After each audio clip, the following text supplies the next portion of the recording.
ফুটবলের ক্রেজ নেই, এই অভিযোগটা ছিল অনেক বেশি। তবে হামজা চৌধুরী দেশের জার্সি গায়ে জড়ানোর পর থেকেই ফুটবলের উত্তেজনার পারদ অনেকটাই বেড়েছে। দেশের মানুষ এখন স্বপ্ন দেখে দক্ষিণ এশিয়ার সেরা দল হওয়ার, স্বপ্ন দেখে 2034 সালে বিশ্বকাপে অংশগ্রহণ করার। তবে আদৌ শুধু এক হামজা, এক সামিত সোম কিংবা এক ফাহামুদিলে সম্ভব, তা নিয়ে আজকের আলোচনা। ছোট বাচ্চারা, কেউ বয়সে একটু বেশি, কেউ বয়সে একটু বেশি ছোট, কেউ বা পিক কিশোর লাইফে, সবার পায়েই বল, দৌড়াতে দৌড়াতে ফুটবলের আবেগ। এদের এই ফুটবল নিয়ে এই উন্মাদনা আপনার চোখে কেমন লাগে? এটা কি শুধুই একটা প্র্যাকটিস? শুধুই কি ফুটবল খেলে সময় কাটানো? না, একেবারেই না।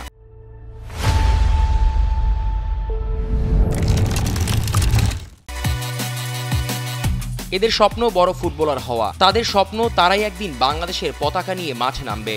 তবে এই স্বপ্নকে বাস্তবে রূপ দিতে হলে একদম গোড়া থেকে কাজ করতে হবে।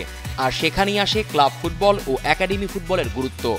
এই জায়গায় বসুন্ধরা কিংসের নামটা না বললেই নয়। তারা শুধু দেশের সেরা পেশাদার ক্লাব হিসেবেই নিজেদের প্রতিষ্ঠিত করেনি, বরং ভবিষ্যতের ফুটবলার খোঁজে গড়ে তুলেছে অত্যাধুনিক একাডেমিও। বসুন্ধরা কিংস ফুটবল একাডেমি দেশের প্রতিভাবান তরুণদের সঠিক প্রশিক্ষণ, পুষ্টি এবং আন্তর্জাতিক মানের সুযোগ সুবিধা দিয়ে গড়ে তুলছে। তারা জানে শুধু জাতীয় দলের তারকা তৈরি করলেই হবে না, প্রতিটি ধাপে, প্রতিটি বয়স ভিত্তিক স্তরেও থাকতে হবে মানসম্পন্ন কাঠামো। এই একাডেমির ছাত্ররা এখন দেশের বিভিন্ন প্রতিযোগিতায় নজর কাটছে, অনেকেই বয়স ভিত্তিক জাতীয় দলে জায়গা করে নিচ্ছে।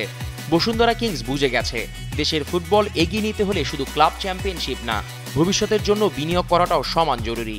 এই উদ্যোগগুলো দেখায় বাংলাদেশ ফুটবল নিয়ে ভাবনা বদলাচ্ছে। আর এই বদল যদি সঠিকভাবে পরিচালিত হয়, তবে 2034 সালের বিশ্বকাপের স্বপ্নটা আর অসম্ভব থাকবে না। স্বপ্ন দেখতে হবে, কিন্তু চোখ খোলা রেখে। আমাদের সেই স্বপ্ন বাস্তবে রূপ নেবে যদি আমরা আজকের এই বল পায়ে দৌড়ানো শিশুদের পাশে থাকি, কারণ তারাই একদিন বাংলাদেশের পতাকা নিয়ে মাঠে নামবে। 2034 সালের বিশ্বকাপ শুধু লক্ষ্য নয়, এটা হওয়া উচিত আমাদের জাতীয় অঙ্গীকার। আর এই অঙ্গীকারের শুরুটা হোক এখনই, এখান থেকে, বসুন্ধরা কিংস একাডেমি থেকে। জিসান আহমেদ, কালের কণ্ঠ।